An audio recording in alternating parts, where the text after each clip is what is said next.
Good morning, everyone. This is Kathy Mason from Mason Works Marketing here on Conscious Business Zone with Brian D. Ridgway. Hi, Brian.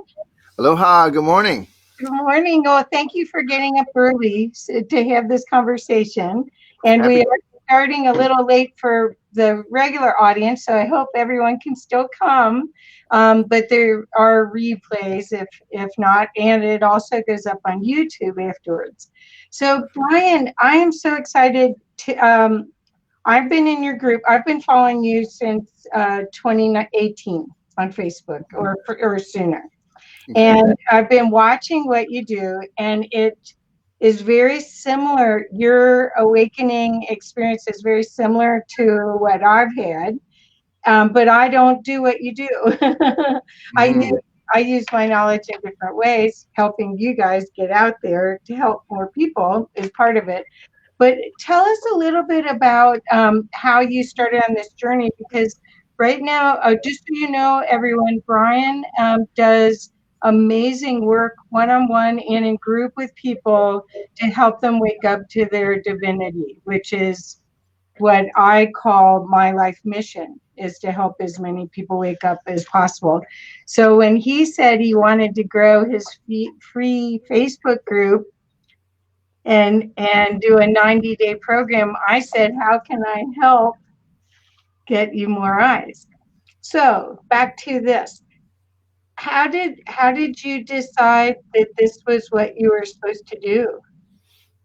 Okay, so in a way, it wasn't even a decision.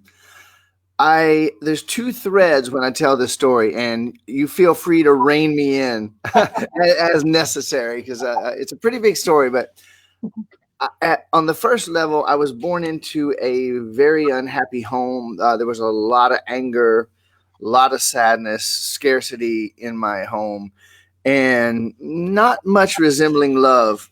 And it's a pretty miserable situation, frankly, and a lot of physical abuse. So that, my life began around age.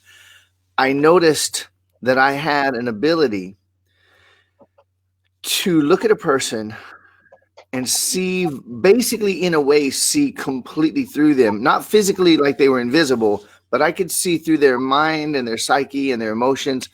And I could literally see from a very, very early age how people were holding themselves back. And I could see how they could stop holding themselves back. And this went on from 3 years until today. And for the first 40 or so years, it appeared to me to be a curse. I would look at a person, I could see through them, I could see their pain, I could see what they believed. I would tell them how to solve it, and they would either freak out completely or get pissed off at me because I had offered help that they had not asked for. And I didn't have any filters. I just loved everybody. And so I was just helping. I had no filters and no wisdom whatsoever. On the other side of the thread, now here I was growing up. I got into my teens, and my life was getting worse and worse. Alcohol, drugs, the violence in my home, getting in trouble with the law, the whole standard route. And I found out that self-help existed. I found out that you could buy a book that was supposed to help you make your life better. And over the course of the next nearly 40 years, I spent hundreds of thousands of dollars. Like every time I made money, a chunk of it went into self-help. Oh, there's a seminar. Oh, there's a course. There's this. Yeah. And my life got worse and worse and worse and worse and worse.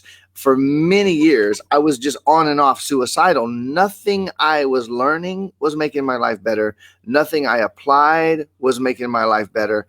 And I really felt like a hopeless case, totally. However, on that other side of the thread again, my ability to help other people was just improving and expanding and accelerating and improving. And it was just inexplicable. And that, for me, from my weird perspective, it made the pain of not being able to change my own life infinitely worse. Because here I was able to help anybody with any issue. I would sit down with someone that had a fatal disease and talk to them for half an hour, and the disease would leave. Okay. Wow. I had crazy stuff happening, and yet for myself, I couldn't.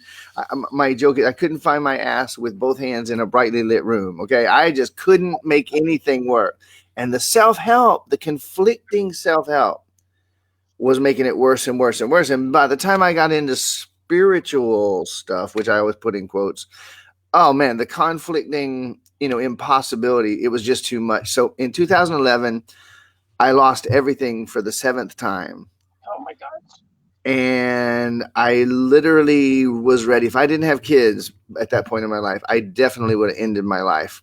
And when I hit the bottom of the bottom of the bottom of the bottom and I dragged on it for a while, I had this awakening experience where I went out of the idea that everything is energy into living it, and out of the idea of infinite possibilities and oneness into living it on a consistent basis. And that's where I realized that this curse that I had had my whole life was actually a gift. So this was in 2011, and I've been doing what I do as my quote work. I don't see it as work, but everybody else does. So I've been doing it ever since. Well, it's amazing, and the stories are amazing of results that you've gotten from people that have had chronic diseases. So, how much of this is okay? I guess I see a lot of the issues that people have as childhood issues, that 0 to 7 year issues. Is that you see also, or is it just they don't have a model to be in the Uh, world? it's interesting, and this is something I had a session last night with a longtime client of mine in the UK, and we got into this topic of what I'll say from zygote, from when the sperm touches the egg to 14 years, and obviously there is that first 7 years, and there's a lot of study about it. Yeah, We can, being that there's only one infinite, unlimited being here, and all of us are in a way cells in the body of that one. yeah, Second guessing that one that's operating on levels that our minds can't begin to understand. What I normally do is I say I don't do diagnoses anyway. I'm not going to try to figure out why this thing happened. I'm not going to try to find the roots. You know the roots. So when I'm working with someone, I tell them, you already know the roots, and so do I. The place where we meet, it's the most obvious thing in the world. So we'll just focus on the emotion of what you're feeling, and that'll lead us. If there's any benefit in remembering the moment of trauma, yay. And if there isn't, we'll just dissolve it without knowing it. And yes, there is absolutely the trauma that occurs at mental, emotional, physical, and maybe other levels from pre-birth up to that 7-ish years unquestionably creates so much for us. And I don't, just to be clear, I don't focus on physical health issues. I have never done it.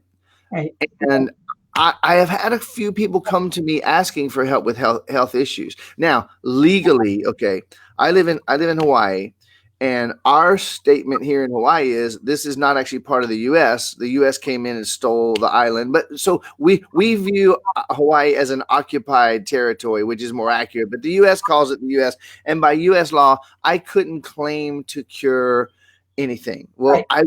here's the difference between me and most people in the spiritual world. I wouldn't claim to heal anything anyway. I actually don't call myself a healer, and I've probably worked with people who have dissolved more diseases than anyone I've personally met, but I never focus there. All I do is I focus on what they're dealing with in their life, what emotions they're experiencing when they come up, and in doing it the way that I do, very often diseases that can't be healed, can't be cured, physical impossibilities like scoliosis will just straighten themselves out. Wow. So Wow. it blows my mind every time. So is a lot of this congruence, or internal congruence with the divine, or what? Because that's what I see that we there's like they had that cartoon with the devil on one side and the angel on the other side, and they're yakking at each other, and you're like, shut up, I want to make a decision, I can't. And Yeah. that's kind of what's going on in most people and in me a lot of times when I'm trying to make a decision. So is it that you're making us more, your process makes you more congruent with who you I, really are? I would certainly say those words, once we get above, once we start to dance above where the ladders end, the words kind of don't I mean, work as well as right. So I would say those words work fairly well for me to express it. And the way that I see it is, obviously I know you don't mean a being on each shoulder, but here's the deal. We already are and can never be anything other than the infinite, unlimited, perfect oneness. So that's already a given. It's a done deal, and it won't be changing. The programming we receive would be symbolized as possibly the devil on the shoulder, and that programming is so much more. There's a lot of belief work experts out there, and I'm not. I talk about every form of self help. I've spent 5 or 6 figures on every freaking one of them. Okay. yeah, And I've worked with people and I've studied them, investigated them. I don't put anything down. I simply look at what kind of results they get and how consistently they get results. Those two concerns, right? And so belief elimination, that's great, except for the fact that beliefs are nowhere near the deepest thing that we're dealing with. And I'm only and always primarily and single-mindedly concerned with what's going to go to the deepest level to get that result completely. And that really is at the point where we realize and begin to admit that we're not only one, and we're all one, not just all people are one, all is one, and that there isn't anything wrong. So I have people question themselves and question what they know while they're feeling these emotions. And I am unapologetic. I am infinitely compassionate with zero sympathy.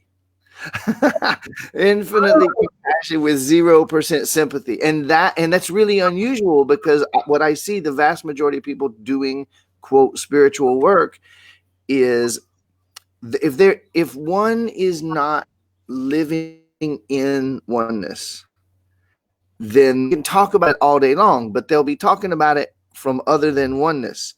And when you do this work from pure oneness, the other person just goes, oh my God, this is oneness. Like, I'm actually seeing it, smelling it, feeling it, and it really accelerates and deepens the results, and makes impossible things not only possible but natural. right. Oh, that's so beautiful. So when you say oneness, I'm trying to put this all into my experiences and my life, because I think what I see for myself, it's hard to stay in that oneness. I can stay in it in my meditation. I have love, service, magical creativity on my monitor here to remind me every single person I talk to, I want to be that. I'm going to be that for them.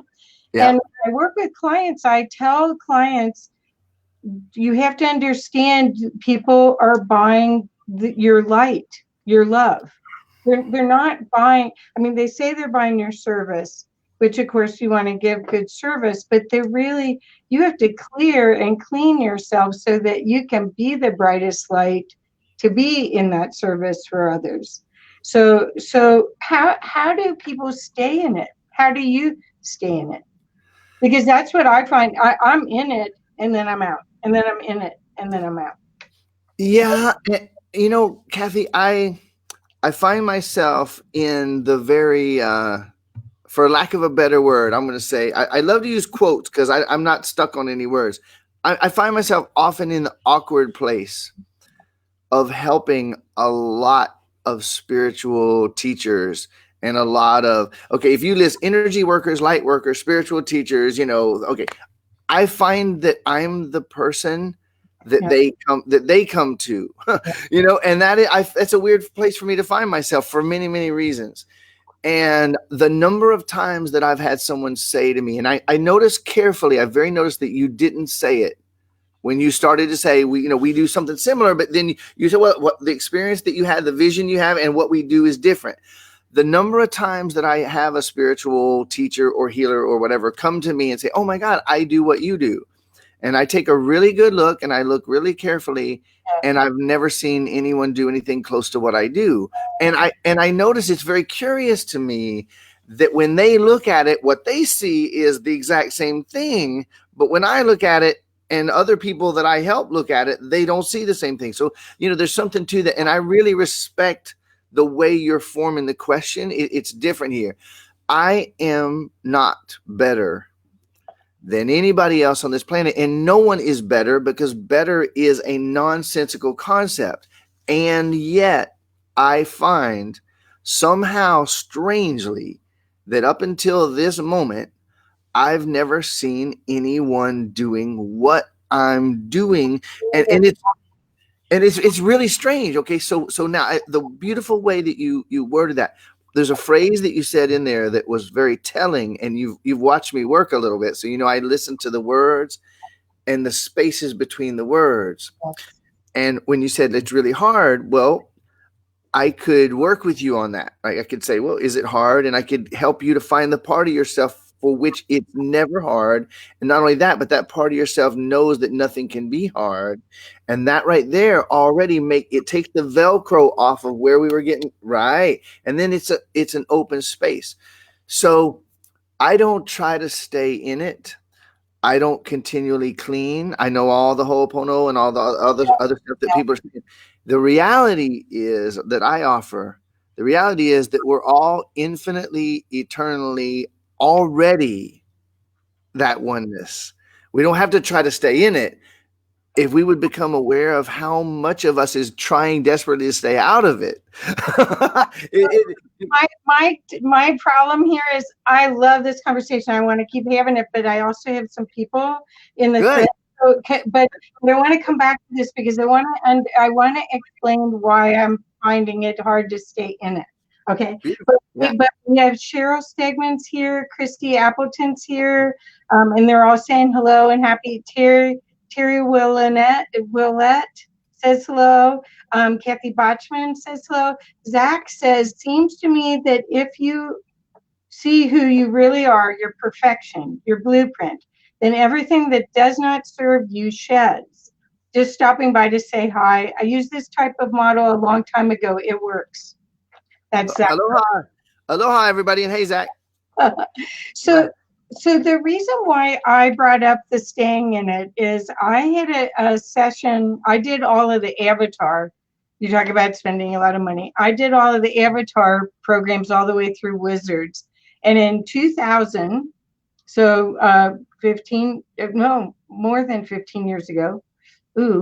Anyway, about 15 years ago, I had a white light experience where I saw I was all that. But it was interesting. I just saw the greater expression of myself in a magnitude that was awesome, and connected to the whole. So it was almost like a river, and I was a tributary, and this little body was like this little itty bitty thing in this huge, like a spotlight kind of size thing. Yeah. And so for 15 years, I was taking this class or that class to try to figure out how do I bring more light into this? Because this is this expression, this is this creative opportunity to co-create with the universe on its behalf in this dimension. Mm-hmm. And that's why I asked the question, is that I haven't found, except for meditation and reminding myself and intent to stay in that for others, that's all I've been able to do. Is there something else? Well, yeah, the first thing that comes to me is to offer that maybe not to stay in it for others, maybe not let for others be your reason. Yeah, that could be.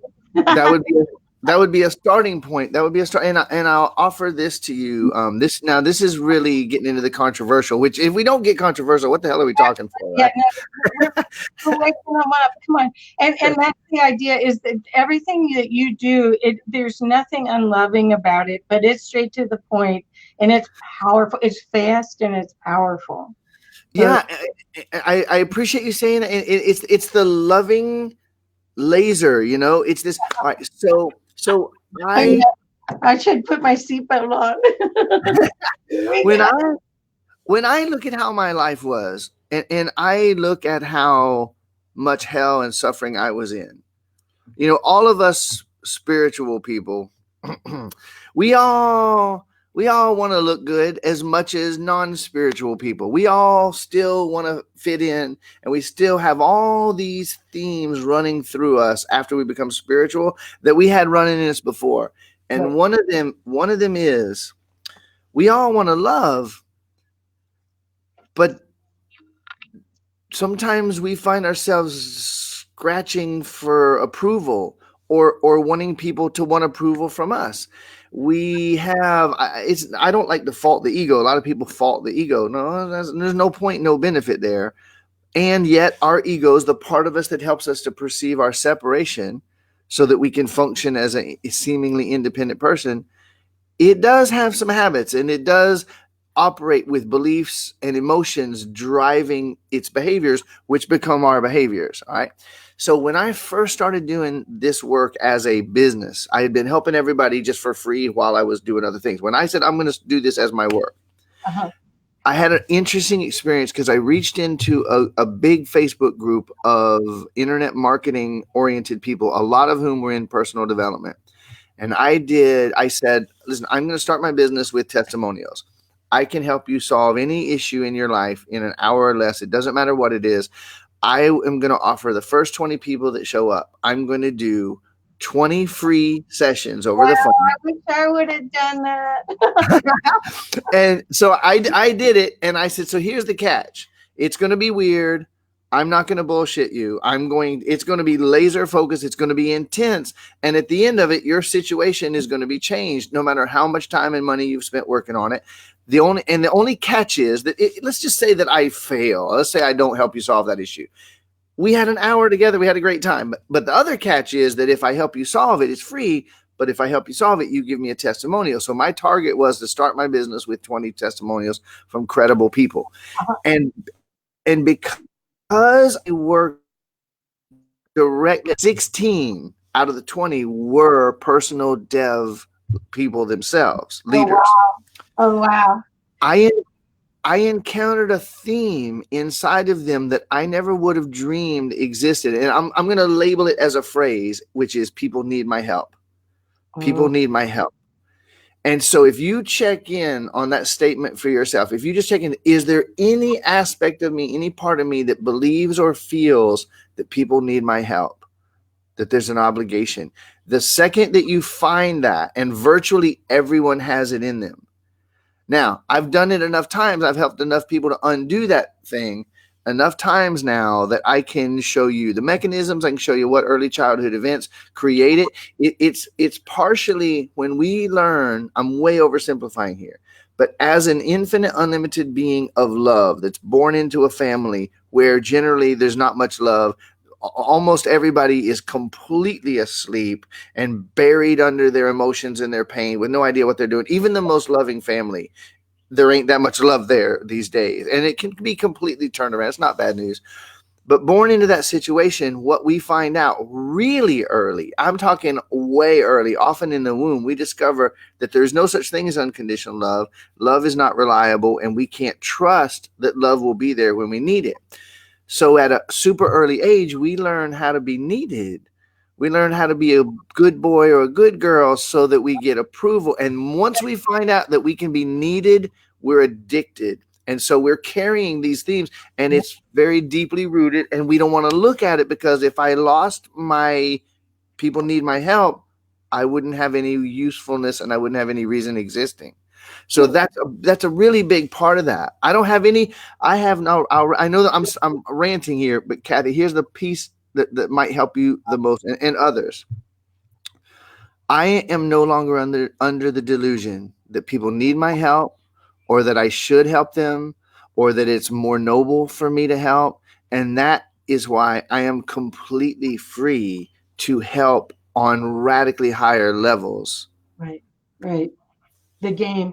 So when I was young, I was watching, and I always felt like I was an alien or from somewhere else in my family. And I in fact, I there, yeah. Anyway, but I thought it was a game. It was like, how do you get love here? It's like, what's the game? How do you win this game?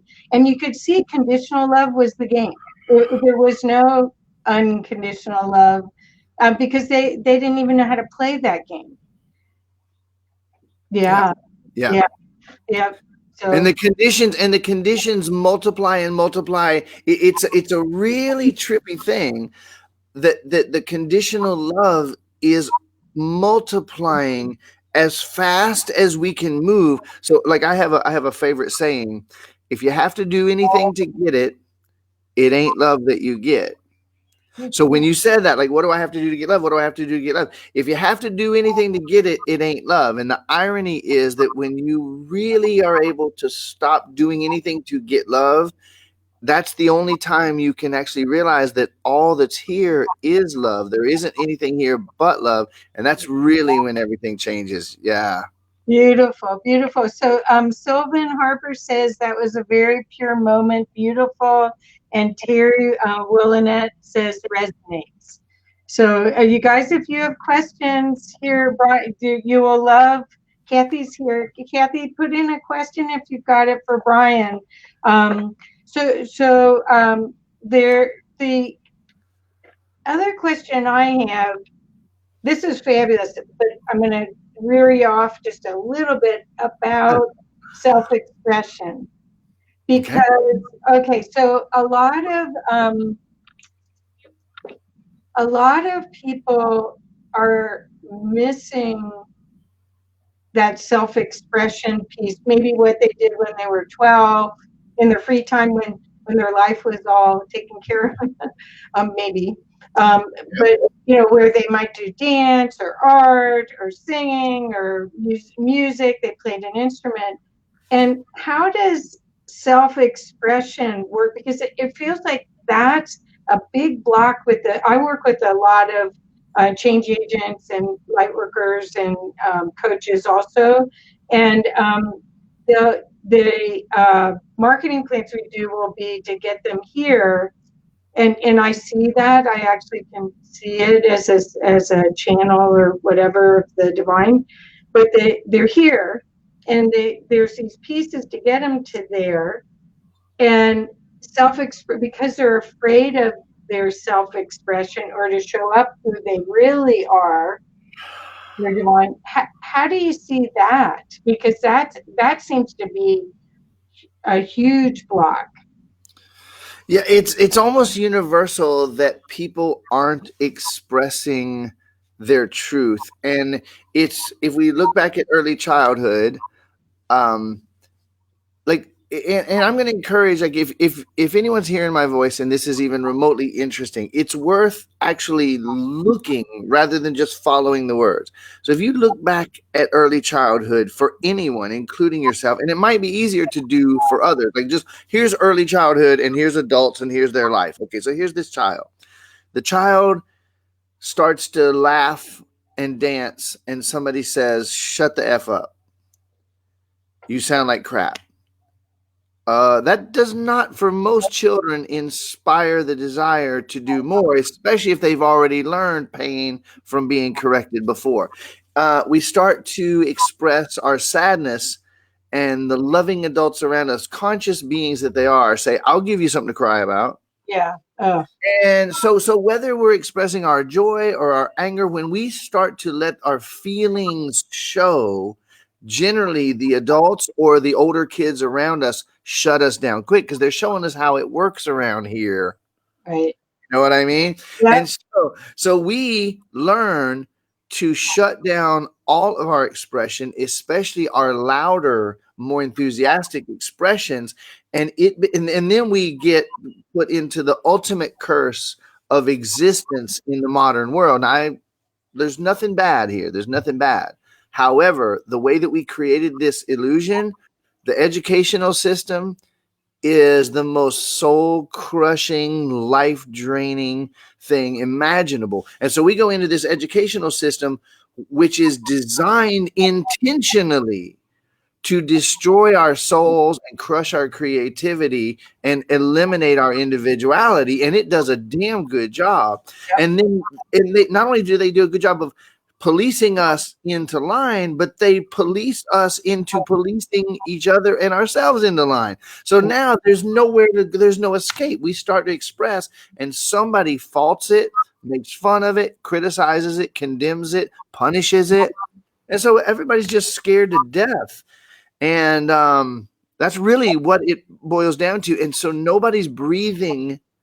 Okay, and this is where obviously we don't have time to go all the way. So you put up a link from my book a few minutes ago. It's free.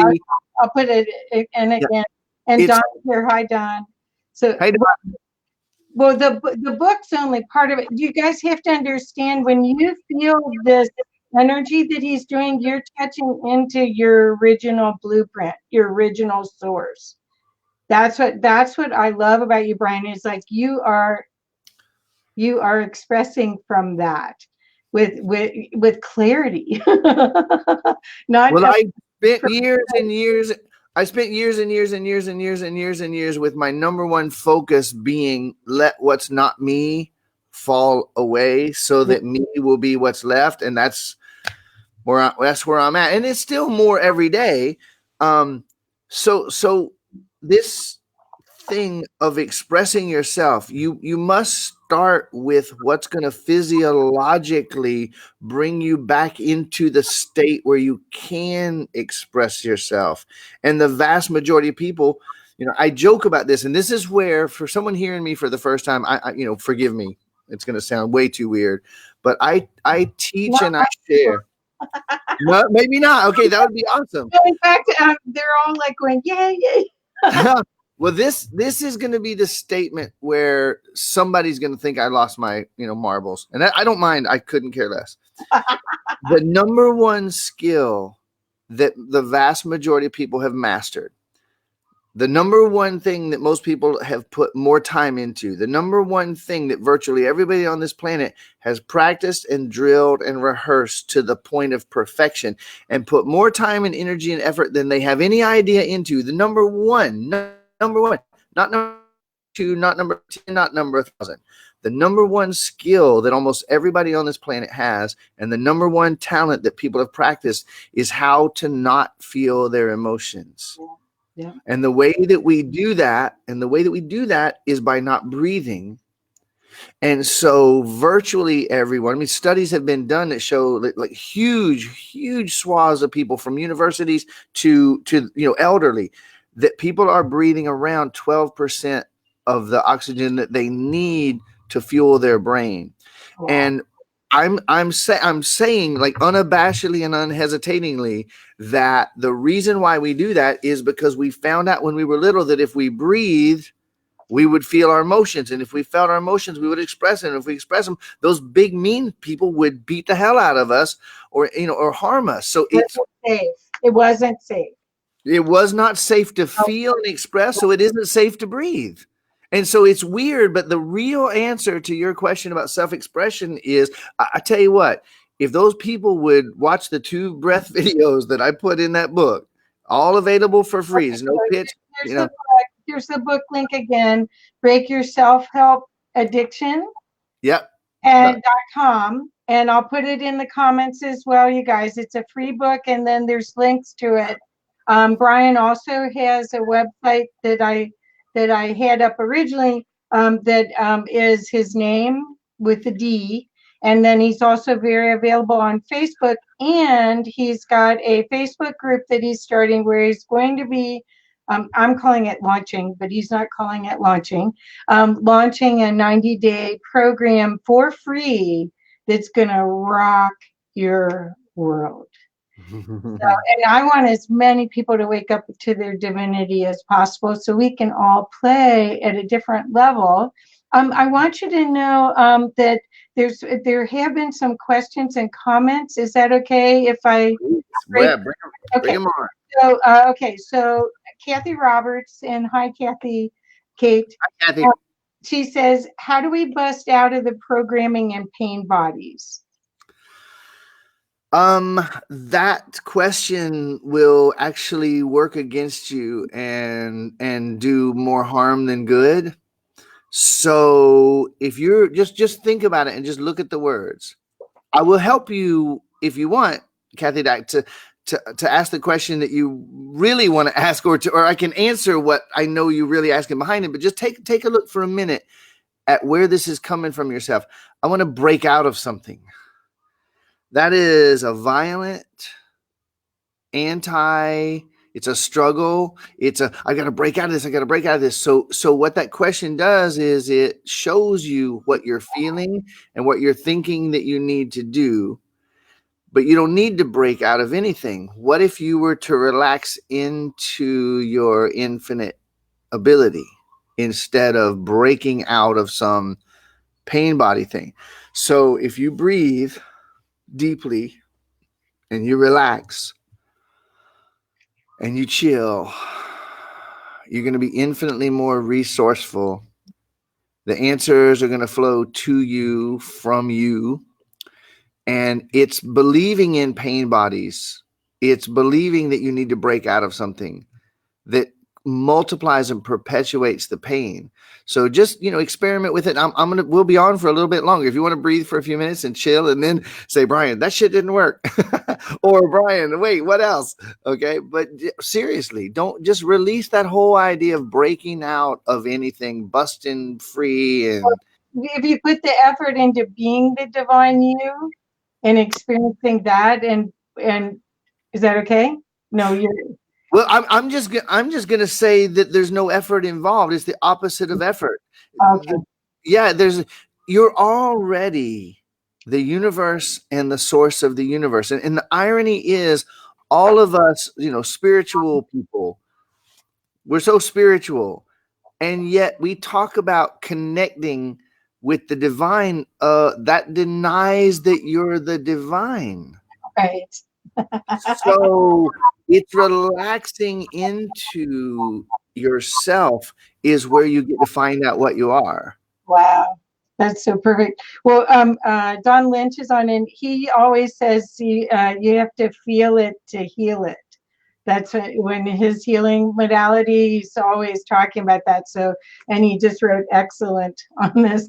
So, the other thing that Terry wrote, once we trace the start of wanting to please, receive love, which you talked about, what next? I've done this repeatedly, but it's still deep within my programming. I find that lack feeling. I know I am love and source, the contradiction within. Well, okay, so there's a few questions in there, and one of them is, and obviously, if I were working with you eye to eye, it would be different. And if we had more time, I would take a slightly different approach. So I'm just gonna like laser in on a couple pieces that can make an immediate difference. Okay. First things first, is there a feeling of lack? Are you sure that there's a feeling of lack? So if you ask inside yourself, is there actually a feeling of lack? Okay. You're going to find out. I promise you. If you really dig in there, you're going to find out there is no such thing as a feeling of lack. Lack is a mental concept that's not a feeling. But I can promise you this: when you're thinking lack, you're going to get a feeling, and so you can say, "Oh, that's the feeling of lack." No, that's the feeling that's already inside of your body, projecting out and creating the experience of what you call lack. And so if you feel those unpleasant feelings, like what I think it was Don you said a moment ago said, I think it was. Ron Mitch. Yeah, you said Okay. I gotta feel it, heal it, to feel it to heal it. Yeah, and there's definitely truth in that statement. If you call it lack, you're never going to get to feel it because you're in your mind calling it lack rather than in your body feeling what's there to be felt. So if you think about lack, if you look at what's going on in your life right now that you perceive to be lack, and then you notice the feelings you have, you close your eyes, you breathe really deep and feel those feelings without labeling them lack, feel what they are, you'll be on the road to dissolving what was behind it. That's beautiful. Wonderful. Well, Ashley Lee says beautiful insights. And Terry, the same lady, says, as a small child and into adulthood, I've held my breath. Now I'm aware to breathe. You're not the only one. You're not the only one. And I want to say, Terry and everyone, listen, I'm not on here pitching anything. If anybody wants to know how to work with me, we can have that conversation. Okay. But my book, I wrote this book 3 years ago as a totally unknown. Like no one had any clue who I was. And it went overnight #1 in multiple categories on Amazon and has exploded with almost no marketing. The whole book, #1 international bestseller, multiple categories, is 100% free with no strings attached on the website you're looking at. And each chapter, at the end of the chapter, there's a video or two that takes you way deeper. That's all 100% free too. And at the end of the 8th chapter, there's a 2 videos on breath. I took it out by a Hawaiian waterfall. Just watching the video is wonderful on its own. But the bottom line out of everything, like if it was the one thing I could give today on this talk, on this interview, that would be the biggest benefit to anyone listening, it's learning how to breathe, not through some breath technique, not some technique that's aimed to cause this or that, but to relearn how to breathe like a sane, fully functional human, or humaning, that works too. That is the single most important thing that you can do, because otherwise you'll be going to quote healers for the next 10,000 lifetimes until you breathe so that you can do some of this. I got nothing against working with people. People hire me, I help them with everything. However, while they're working with me, I'm guiding them on this breath, and it's a big part of why they get results they've never seen anywhere else. The breath, last statement, and then grab me again, Kathy. The breath isn't everything, but it's so close to everything that until you bring that in, nothing else is going to ever completely work for you. I promise you that. Perfect. Perfect. Okay, so Don Lynch wrote, is it lack of feeling or the feeling of lack? Yeah, he was obviously asking Terry that. Well, or that's the conflict, right? Is we're so we have these filters of life that we're living through that do not serve us, that could be easily dissolved. Okay, so could you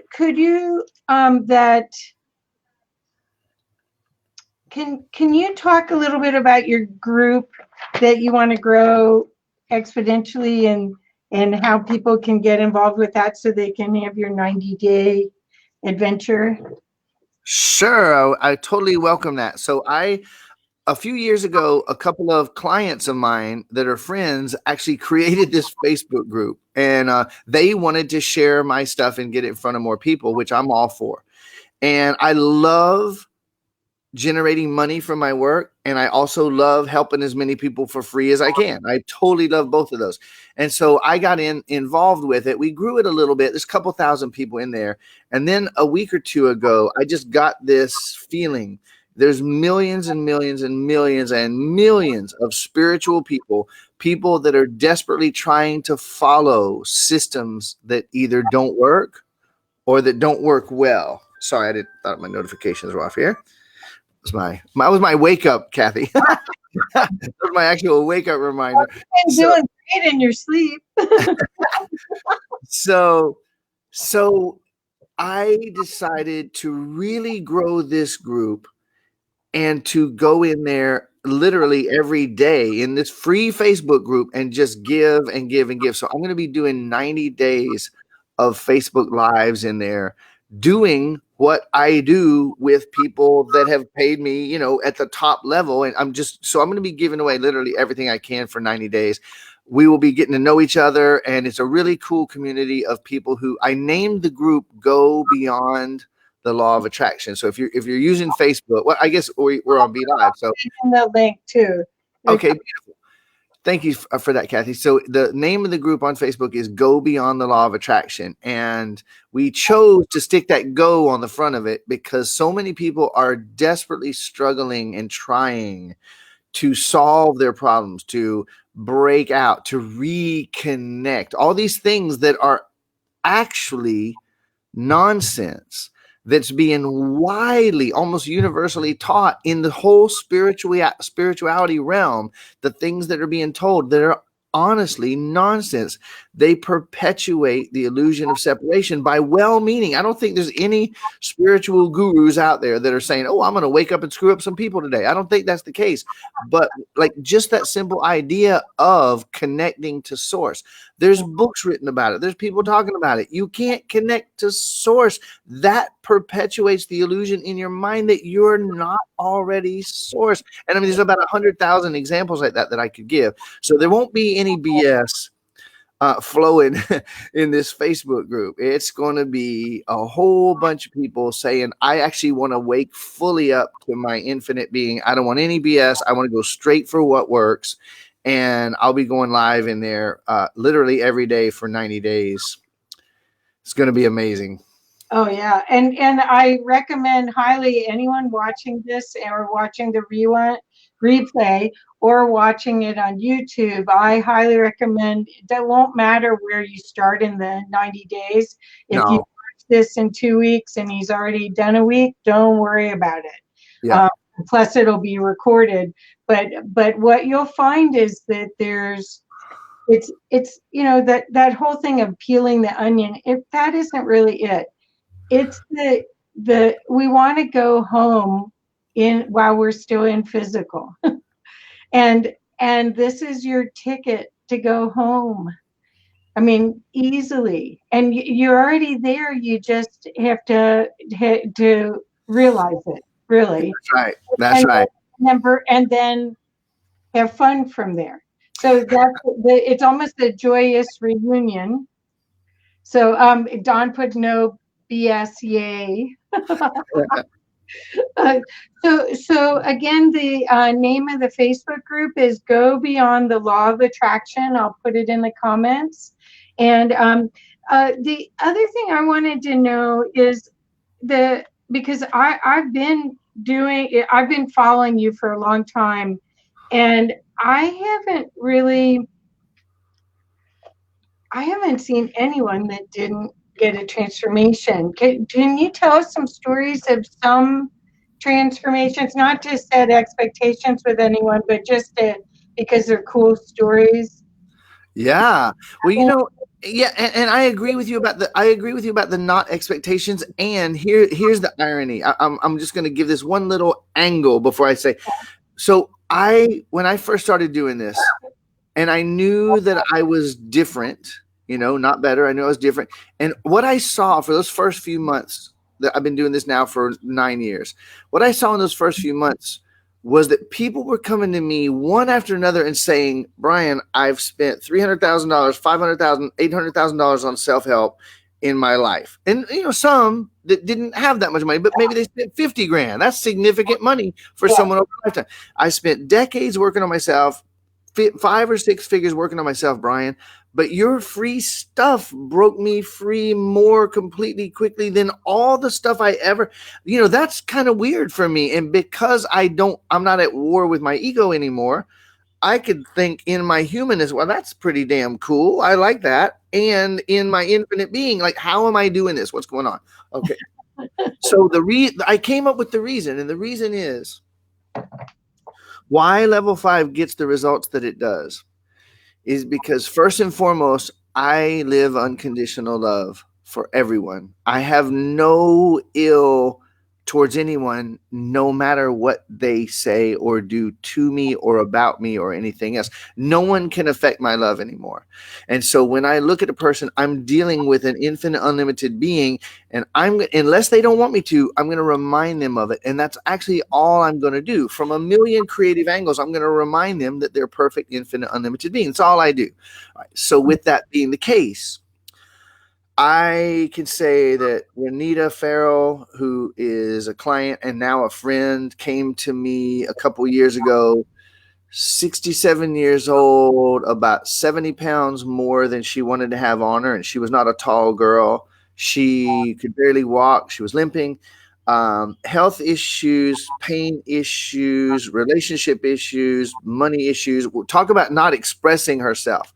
And I was blown away that this lady, she quickly, after finding my work, came out and went and did the highest thing I do. She came out to Hawaii and did this 4 days with me. And this lady, over the next couple of months, she literally lost like 60 something pounds. She had tried for 50 years. I'm not in weight loss, man. What the hell is this? Without cutting off a limb. She literally, like, she turned her health around. She turned her 50-year marriage around. She turned her relationship with her kids around. When somebody steps into their infinite, unlimited being, they don't play the bullshit anymore. So they don't need to always create drama and pain. And then, like, flip that coin over and go to Justin LaChance in Canada, who was on one of my free live streams a couple years ago. He had some physical issues, and he mainly was focused on money, and he wanted some help with money. So I did what's called a spell break with him, live on a webinar with probably 600 people watching. It was a free public thing that I did. And he went into this place where he went into pain in his legs that he didn't even know was there from earlier injuries. He went through all this stuff. And in the next 3 months, he way more than 10x'd his income that he had been at constantly for the last few years, like working day and night. People were hiring him to do things that he had no idea. Oh, wait, could you lead my team on this?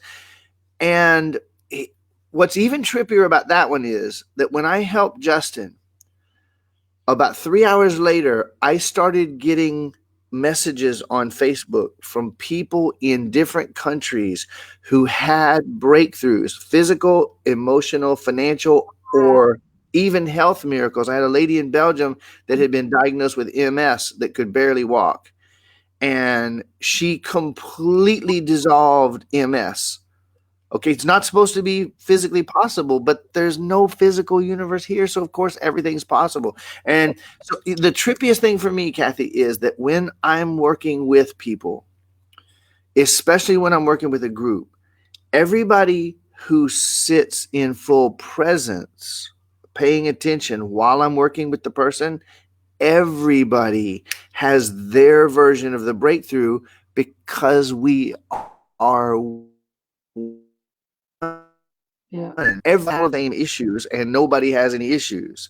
So I could go on. I would just say that, I have many people who have come and looked at my business have said, I have never seen so many testimonials in the self-help industry. No, wait, I've never seen so many testimonials in any industry. What the hell are you doing? And I'm not doing that much. I'm helping people remember that they're already perfect, and that works. Well, and you see all these people going to these they're almost like rallies, the personal development thing, where they're on high and they're, it's like a drug, and then they come back and crash and burn because it's the same reality. They didn't change themselves, just had entertainment versus having a deep experience. Yeah, well, on that is the thing, and I don't find it. I'm not saying you do, Kathy. I don't find any fault with it because infinite, unlimited beings that are at Earth Academy to suffer for a little while, they create a self-help industries that's going to screw them at every turn, so that they can feel more and more hopeless. That's what I went through, and I got no fault with it. And I see the self-help industry as being a clone of the pharmaceutical industry. You get a bullshit diagnosis of what's wrong with you, and then you get a prescription, go to this event, and then you'll have temporary relief, and then you'll need to buy more. Wow. And when I had that revelation, I gotta say I had a similar experience. He was like, "Wait, it's just another drug." And so I named my freaking book "Break Your Self Help Addiction." Like, hello, I actually mean this. And then it became a bestseller because everyone goes, "How do I?" Because Yeah, I feel broken and I need the next fix, right? that's right. See, that's why the industry is doing. That's why it's a multi-$100 billion a year industry, because you can say I'm never going to buy another self-help tool, but when that pain doesn't go away and you leave the seminar and you're walking out the door of the seminar, best thing I've ever done. Life's can be different. Life will never be the same. And you put the key in your car door to go home, and you go, oh shit, nothing changed. You feel so hopeless and so like, what's wrong with me? Because everybody else just changed, and so I'm really grateful for that, because it makes me look real good when people come work with me.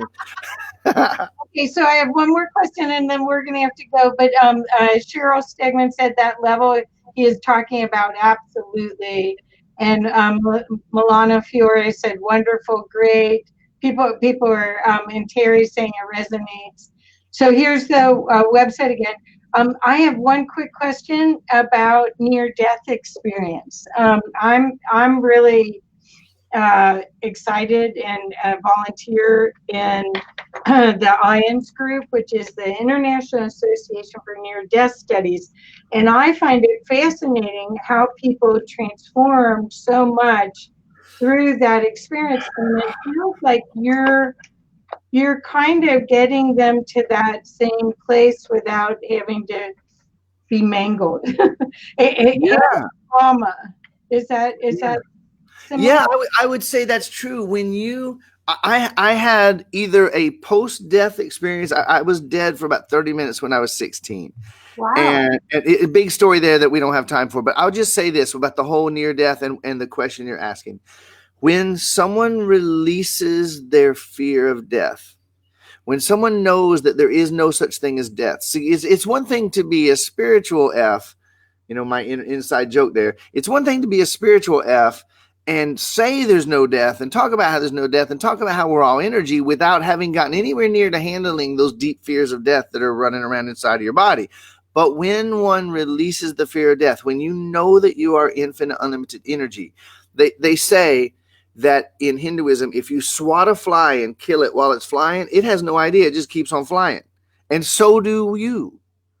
So do you. And so when you get that and you lose all fear of death, that's one rather significant batch of trauma that's no longer messing with you. So you're free to play in a whole different way.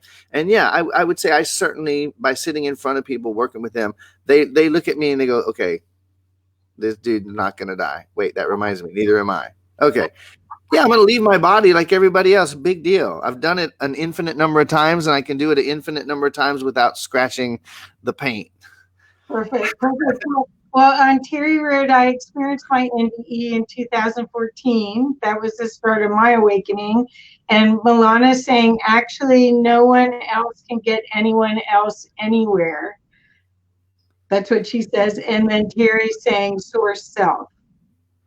No one else can get anyone anywhere. There's probably truth in that because there is no one else. However, playing the human game, sometimes it's hard to scratch your own back in a certain place. But if someone else is there to help you scratch it, help is just what it is. So Don wrote, working on that, going to my first death cafe. I don't know what that is. He lives in Puerto Vallarta, and he's had 3 near-death experiences. So I don't know why he's saying what he means, but I don't always know what he means anyway. I love these people. Thank you all for coming so much. And again, you want to take advantage of this incredible opportunity to become all that you can be and really rock it here. I mean, this is, it's a wonderful time. There's so much change going on right now. And this is a way for you to get out of that fear and the trauma that's going on in the news and not be a sheeple. for all of this. This is the opportunity to really gift yourself this book, do the exercises in it, the breathing exercises, reconnect, and join the Go Beyond the Law of Attraction Facebook group. And for 90 days, I would put a journal together if I were you. That's all I can tell you, because it's rocking. It's rocking. Thank you so much, Brian. Thank you. You're so generous. Thank you so much for everything you do for us. I appreciate that, Kathy, and I'm really grateful to be on. Everybody, I love you, and I don't have to know you personally to love you because I already am you and you're me. And I really enjoyed this conversation. Yes, me too. Thank you so much, everybody, and thank you, Brian. And we'll probably do this again because it's too much fun. Thank Let's you. do it. Yeah, thank you. Bye-bye. Bye.